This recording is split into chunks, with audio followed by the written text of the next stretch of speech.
Film शुरू होती है 1947 में। जब भारत आजाद हुआ तो इसे दो हिस्सों में तकसीम कर दिया गया। पाकिस्तान एक मुल्क था, लेकिन इसे दो हिस्सों में तकसीम किया गया, मशरिकी पाकिस्तान और मथरिबी पाकिस्तान। तो मथरिबी पाकिस्तान के लोग उर्दू बोलते थे और मशरिकी पाकिस्तान के लोग बंगाली बोलते थे। लेकिन मशरिकी पाकिस्तान की आबादी मथरिबी पाकिस्तान से काफी ज्यादा थी, लेकिन ताकत मथरिबी पाकिस्तान के पास थी। अब क्योंकि ताकत मथरिबी पाकिस्तान के पास थी, इसलिए उन्होंने उर्दू को अपनी रस्मी ज़बान के तौर पर चुना। तो मशरिकी पाकिस्तान के लोग जो बंगाली बोलते थे, किसी न किसी तरह अपने आप को गुलाम बना बैठे थे। फिर 1970 में पाकिस्तान में एक आम इंतखाबात हुए और शेख मुजीबुर रहमान की पार्टी ने ये इंतखाबात बहुत ज्यादा फर्क से जीत लिए। लेकिन पाकिस्तान के सदर अयूब खान ने इन इंतखाबात के नताइज को तस्लीम करने से साफ इनकार कर दिया और शेख मुजीबुर रहमान को कैद कर लिया गया। और उस वक्त से मशरिकी पाकिस्तान के लोग उठ खड़े हुए।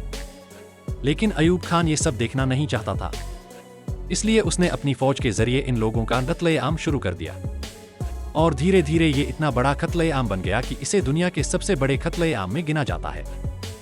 चलिए अब चलते हैं अक्टूबर 1971 की तरफ, जहां कुछ टैंकों की आजमाइश शुमाली हिंदुस्तान के मेप रनिंग रेंज में हो रही थी। और यहां हम पहली मर्तबा बलराम मेहता और बिल्ली को देखते हैं, जो कि स्क्वाड्रन लीडर भी हैं और टैंक का हिस्सा भी हैं। और उनके साथ हम उनके मेजर को भी देखते हैं, जिनका नाम चीफी है, और वो उन्हें कमांड कर रहे हैं। सबसे जरूरी बात इस टैंक के बारे में ये है कि ये जमीन पर भी चल सकता है और पानी में भी। तो आजमाइश चल रही थी, तो मेजर ने फैसला किया कि तमाम टैंकों को वापस बुलाया जाए। लेकिन यहाँ बिल्ली ने उनके हुक्म को न मानते हुए टैंक को गहरे पानी में ले गया। जब टैंक गहरे पानी में गया तो वो रुक गया, लेकिन किसी तरह वो वापस आ गए। लेकिन यहाँ बिल्ली को बहुत डांटा गया, क्योंकि उसने अपने मेजर का हुक्म नहीं माना था। ये टैंक असल में PT-76 कहलाता है, लेकिन पंजाबी में इसे प्यार से पिप्पा कहा जाता है, जो पानी पर तैरती हुई की तरह तैरता है, इसलिए। अब हम देखते हैं कि हिंदुस्तान और रूस के दरमियान इन टैंकों को लेकर एक सौदा हुआ था।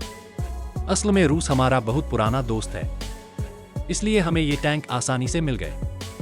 इसके बाद हम देखते हैं कि रात को एक पार्टी का वक्त था, जहां बिल्ली और उसके दोस्तों ने मिलकर बहुत लुत्फ उठाया। उसके बाद हमें बिल्ली का घर दिखाया जाता है, जहां उसकी माँ, उसका बड़ा भाई राम और उसकी बहन राधा रहते हैं। इस वक्त कुछ लड़के राधा को देखने आए हैं, और फिर थोड़ी देर बाद बिल्ली भी दरवाजे पर आ जाता है। जैसे ही बिल्ली यहां आता है, वो इन लड़कों का मजाक उड़ाता है, और जिस लड़के का नाम मंजीत था, उसे मनोज कहकर बुला रहा था। ये देखकर बिल्ली के घर वालों को बिल्कुल पसंद नहीं आता। फिर जब ये लड़के यहां से चले जाते हैं, तो सब बिल्ली को डांटने लगते हैं, जिसमें बिल्ली का बड़ा भाई राम बिल्ली को बहुत बुरा भला कहता है कि वो कोई काम भी तमीज से नहीं करता। असल में उन्हें पता चल गया था कि बिल्ली ने अपने मेजर का हुक्म नहीं माना था। इस पर एक कमेटी भी बिठाई गई थी, तो अगर वो कसूरवार साबित होता तो सिर्फ दफ्तरी काम दिया जाता। और यहां हमें पता चलता है कि राम और बिल्ली के दरमियान रिश्ते ठीक नहीं हैं, और राम और बिल्ली के वालिद भी फौज में थे, जो अब इस दुनिया में नहीं रहे। अब रात को राधा बिल्ली को कहती है कि उसे वो लड़का बिल्कुल पसंद नहीं आया, लेकिन वो अभी भी थोड़ी परेशान सी है। अब आगे राधा का कॉलेज का मंजर दिखाया जाता है, जहां उस्ताद मुखर्जी पढ़ा रहे हैं। लेकिन यहां राधा कुछ बातें कोड जबान में लिख रही होती है, लेकिन फिर मुखर्जी सर इसे देख लेते हैं और इसे अपने साथ ले जाते हैं, जहां वो कोड जबान एक लड़के के जरिए समझाई जाती है। लेकिन यहां वो लड़का कहता है कि इसमें तुम्हारी तारीफ लिखी हुई है। और जैसे ही वो लोग निकलते हैं, हमें पता चलता है कि राधा ने उसमें उनके लिए बहुत बुरा लिखा था, लेकिन अनिर्बन ने झूठ बोला था, क्योंकि अगर वो सच बोल देता तो राधा को सजा मिल सकती थी। आगे हमें दिखाया जाता है कि राधा पाकिस्तान के खिलाफ एक प्रोजेक्ट कर रही होती है। यहां हमें पता चलता है कि राधा भी बंगाल की आजादी की तहरीक में शामिल थी, और अनिर्बन भी ये सब दूर से देख रहा होता है। अब रात होती है और राम के पास एक खत आता है, और वो अपने घर वालों को बताता है कि उसे अगले दिन सुबह बेस कैंप के लिए रवाना होना होगा। लेकिन ये नहीं बताया गया कि वो वहां से कहाँ जाएगा। अब जब राम अगले दिन सुबह रवाना होता है और सबसे अलविदा कह रहा होता है, लेकिन फिर हमें यहाँ राम और बिल्ली के दरमियान झगड़ा देखने को मिलता है, और दोनों एक दूसरे को बुरा भला कहने लगते हैं, क्योंकि राम को लगता है कि बिल्ली किसी काम का नहीं है, और बिल्ली भी गुस्से में कहता है कि बेहतर होगा कि मैं अगली मर्तबा तुम्हारा चेहरा न देखूं। अब जब बिल्ली अपने अफसरों के पास जाता है तो यहाँ हमें पता चलता है कि बिल्ली को फील्ड से हटा दिया गया है और अब उसे सिर्फ दफ्तरी काम करना होगा ताकि वो थोड़ी तमीज सीख सके। ये सब सुनकर बिल्ली को बहुत बुरा लगता है क्योंकि उसे फील्ड में रहना था। अब बिल्ली अपने तमाम दोस्तों को फील्ड की तरफ जाते हुए देखता है और यहाँ से सीधा मंजीत के पास चला जाता है। यहाँ वो उसे कहता है कि राधा न तुम्हें पसंद करती है, न तुमसे मोहब्बत करती है और न ही तुमसे शादी करना चाहती है। इतना सब होने के बाद राधा रात को बिल्ली के पास आती है और उसे बहुत डांटती है। वो कहती है कि उसकी जिंदगी में दखल देना अच्छा नहीं है। वो समझती थी कि राम थलत है, लेकिन अब उसे लगता है कि शायद तुम थलत हो। और इतना सब कहकर वो यहां से गुस्से में चली जाती है। अब हम मनीषा को वजीर आजम इंदिरा गांधी के पास देख सकते हैं। वो उनसे कहते हैं कि मेरे पास एक मंसूबा है। वो बंगाल के अंदर 10 किलोमीटर जाने की इजाजत लेते हैं और कहते हैं कि हमारा हमला खुफिया होगा और हम खुफिया तरीके से 10 किलोमीटर अंदर जाएंगे। लेकिन यहिया खान इन सब चीजों को देखकर गुमराह हो जाएगा और वो हम पर हमला करेगा। यह बात बैनुल-अक़वामी राय आमा में यह राय कायम करेगी कि पहला हमला पाकिस्तान ने किया है और हम तो सिर्फ उसका जवाब दे रहे हैं। तो मनीषा को इन तमाम चीजों के लिए इजाजत मिल गई है। फिर हिंदुस्तान के सिपाहियों को खुफिया तरीके से बंगाल के अंदर 10 किलोमीटर भेज दिया गया। तमाम टैंक वहां पहुंच चुके थे। दूसरी तरफ हम देखते हैं कि यहाँ जमीनी बारूदी सुरंगें फटने की वजह से बहुत से लोग मारे गए थे, लेकिन राम यहाँ नहीं मारा गया था। जब उस पर नमक छिड़का जाता तो वो जाग जाता, लेकिन वो यहाँ नहीं मारा गया था, बल्कि उसे कैद कर लिया गया था। अब रात में सिपाहियों को यह खबर मिलती है कि हाल ही में दुश्मन के टैंक देखे गए हैं और यह सुनकर बली फौरन केपी साहब को इत्तिला देता है और वो अलर्ट हो जाते हैं, जिसके बाद हमला शुरू हो जाता है और पाकिस्तान के बहुत से टैंक हमारे सामने आ रहे थे। लेकिन जवाब में हिंदुस्तान के टैंक और पिपा ने उन्हें जवाब दिया और तमाम लोगों को मुकम्मल तौर पर मार डाला। लेकिन इस जंग में केपी साहब को गोली लग जाती है और वो शहीद हो जाते हैं। हालांकि हमने तमाम टैंकों को मारकर यह जंग जीत ली थी और यहाँ एसपीडी भी संगीन हालत में था, लेकिन वो इस बात पर फंगी था कि केपी साहब अब नहीं रहे, क्योंकि वो उसके मेजर साथी और दोस्त थे। स्क्वाड्रन लीडर होने के बावजूद वो हमेशा उनका साथ देते थे, लेकिन आज उसे उनकी लाश नहीं मिली। इसीलिए एसपीडी यहाँ बली पर बहुत जोर से चिल्लाता है और उसे कहता है कि केपी साहब की लाश को तलाश करो, जिसके बाद बली उनकी लाश निकालता है और फिर उन्हें श्रद्धांजलि दी जाती है।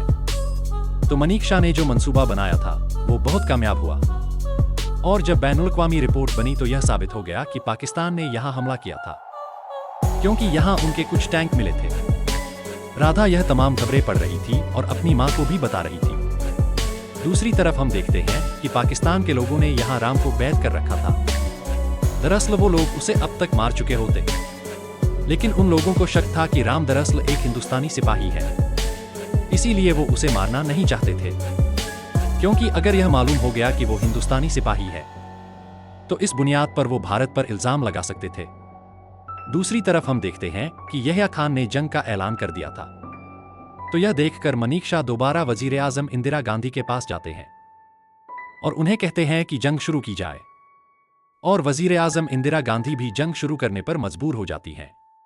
तो सरहद पर जंग के असरात बिल्कुल यकीनी हो चुके थे। लेकिन तभी राधा की कॉल बली के पास आती है और यह देखकर बली बिल्कुल चौंक जाता है कि राधा की कॉल इस लाइन पर कैसे आ सकती है। लेकिन राधा बली को यहां बताती है कि राम भी इस कैंप से लापता है और उसका दिल कह रहा है कि वो भी जिंदा है और कहीं आसपास ही होगा। फिर हम देखते हैं कि जीपी साहब की मौत के बाद कोई और स्क्वाड्रन लीडर के तौर पर आता है, लेकिन वो यहां बली की बात बिल्कुल नहीं सुन रहा था। और फिर थोड़ी देर बाद एक शख्स बली के पास आता है। वो यहां गुद को पाकिस्तानी सिपाही कह रहा था, लेकिन अब पाकिस्तान ने उसे गद्दार साबित कर दिया था, इसीलिए वो चाहता है कि अब वो भारत की तरफ से लड़े। वो यहां कुछ खुफिया खबरें भी बताता है कि मक्ती बाहिनी कैंप से कुछ लोगों को मार दिया गया है और कुछ लोगों को कैदी बना लिया गया है। यह सुनकर बली का ध्यान अपने भाई की तरफ जाता है। दूसरी तरफ राधा और अनिर्बन मुकम्मल तौर पर एक कोड को डिकोड करने में उलझे हुए थे।